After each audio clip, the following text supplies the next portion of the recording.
The Alyssa Mercante style glasses are back. Not quite the same as hers. Hers are bigger and even gaudier than these. And why am I wearing them? Because once again, we're talking about everyone's favorite, terrible, horrendously awful, faux journalism website, Kraptaku. I'm Fox, and this is RealMarcFoxx, your home for rational, reasonable, real gamers. Let's roll that intro. You can taste it, can't you? Messes with my eyes. Oops. But this time around, it's not about Alyssa Mercante. Instead, it's about the new editor-in-chief, Austin Williams.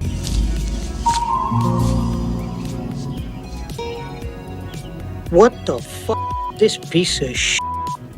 And you can take one look at his profile picture on X and take a wild guess whether you think Kotaku will start going in the right direction or keep going down, down, down. If you check out the rankings using any of the popular websites that show you how many visits these sites get, Kotaku has been steadily decreasing with a drastic drop this year, month over month. So no doubt there's an effort at Kraptaku to try to save the dying faux journalism website. Instead of stopping their ridiculous anti-gamer propaganda, they decided that they would bring in a guy who has a record of failing everywhere else he's gone. What?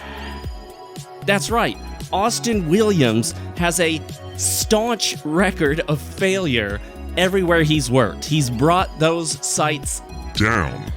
And now he's here to help ensure the death of Kraptaku. But that's not all. If we were only talking about Kotaku's failure, lack of success, that would be a good thing and we'd celebrate. There is cause for celebration. I believe Austin Williams will only drive the site further into the ground with more yellow journalism, but Austin Williams is something else. He is a staunch racist and bigot, specifically an anti-white. What? Austin Williams hates white people, and he makes it very clear. Let's take a look at a few of the posts he made before going into the typical standard playbook of locking down his account in protected mode and undoubtedly going through his timeline to cleanse all of his previous anti-white bigotry. Before he went into lockdown, people were able to come up with a host of tweets from Austin Williams that were all staunchly anti-white, and I'll give you just a few of them. Let's take a look. I'm in an office full of white people today. Pray for me. And again, to put this in perspective, we have been propagandized. We have been brainwashed to believe that white people are bad and that it's okay when non-whites speak disparagingly of whites. It's not okay. It's not any different at all. So I want you to take these tweets, pretend that it's a white person speaking, and replace the word white with black and see how it sounds. Try even saying it out loud when you're by yourself and know that no one's recording, and see just how racist it sounds. It's just as bad, if not worse, when Austin Williams says what he says. Let's try that one more time. I'm in an office full of white people today. Pray for me.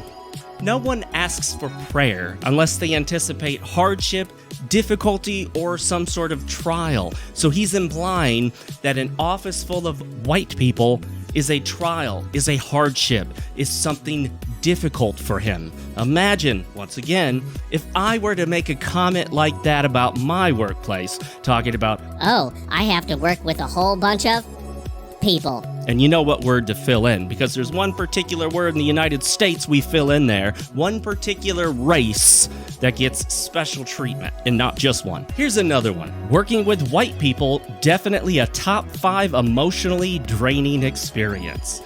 Now, keep in mind, he's specifically stating white and failing to capitalize it, and yet you'll see him capitalize a word like Asian, or black, or Hispanic, or Latino. He is intentionally not capitalizing the W of white as an act of disrespect in white erasure. It's another form of anti-whiteism. And here's another one. White people really are the rudest MFers on the planet. You know what I'm gonna do about it? You know what I'm gonna do? I'm gonna tweet my displeasure.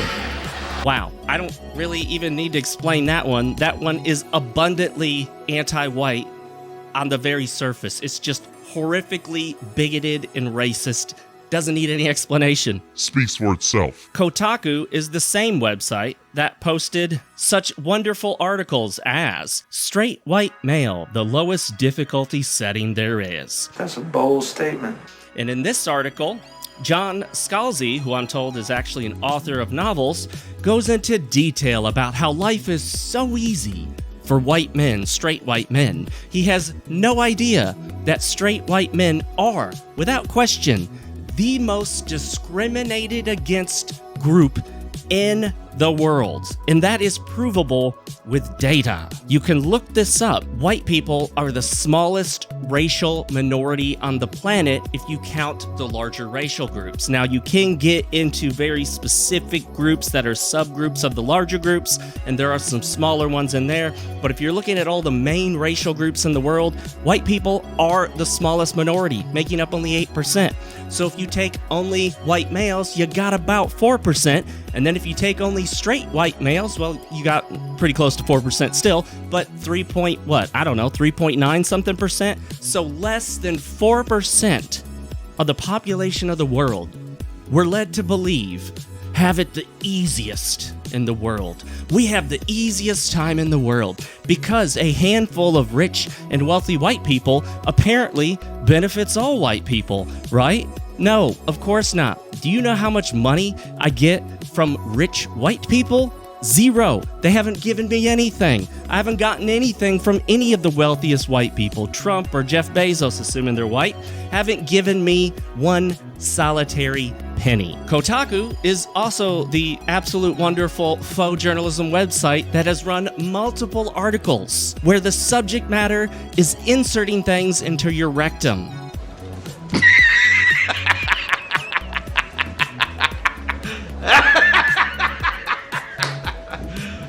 Are you serious? I'm not kidding.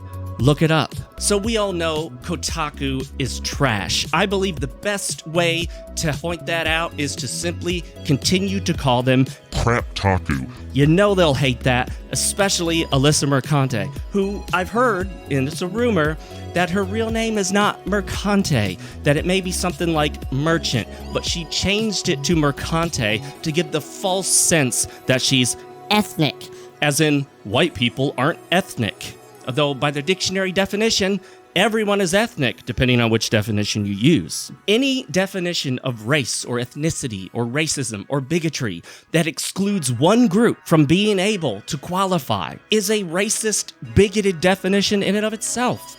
And one of the only groups in the world that is routinely told that they cannot be the victim of any sort of discrimination is white people, and specifically white men, and most particularly straight white men, the favorite target of these horrible, awful anti-white bigots like Kraptaku. So now that we have Austin Williams at the helm, we can rest assured that Kraptaku will continue its downfall. He'll continue to push it deeper into the urine-colored yellow journalism that it is.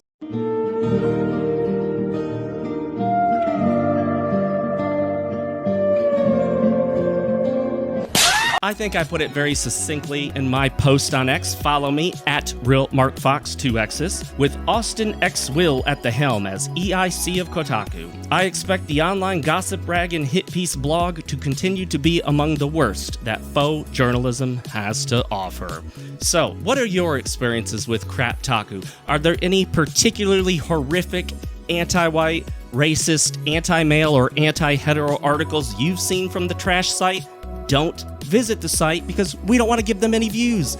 Don't visit them, not even with an ad blocker. Don't boost their rankings. If you feel compelled to read one of their articles, use an archive site or screenshots from someone else.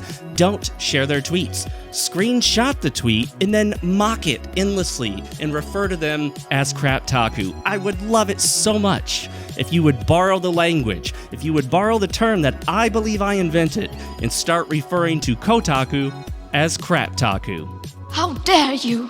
Let us drink from the molten goblet of enemy tears to the continual failure and downfall of Kraptaku. those tears are salty indeed.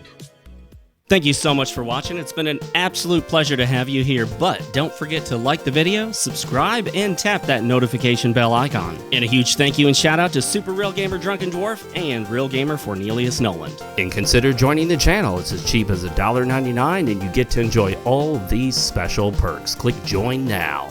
And if you want to support my channel in another way, consider picking up my novel, New Tokyo. It's available on Amazon in Kindle, Kindle Unlimited, and paperback formats. Link in the description. And, as always, my friends, for Fox's sake, stay real, keep playing, and never forget, yesterday's tomorrow is today's today.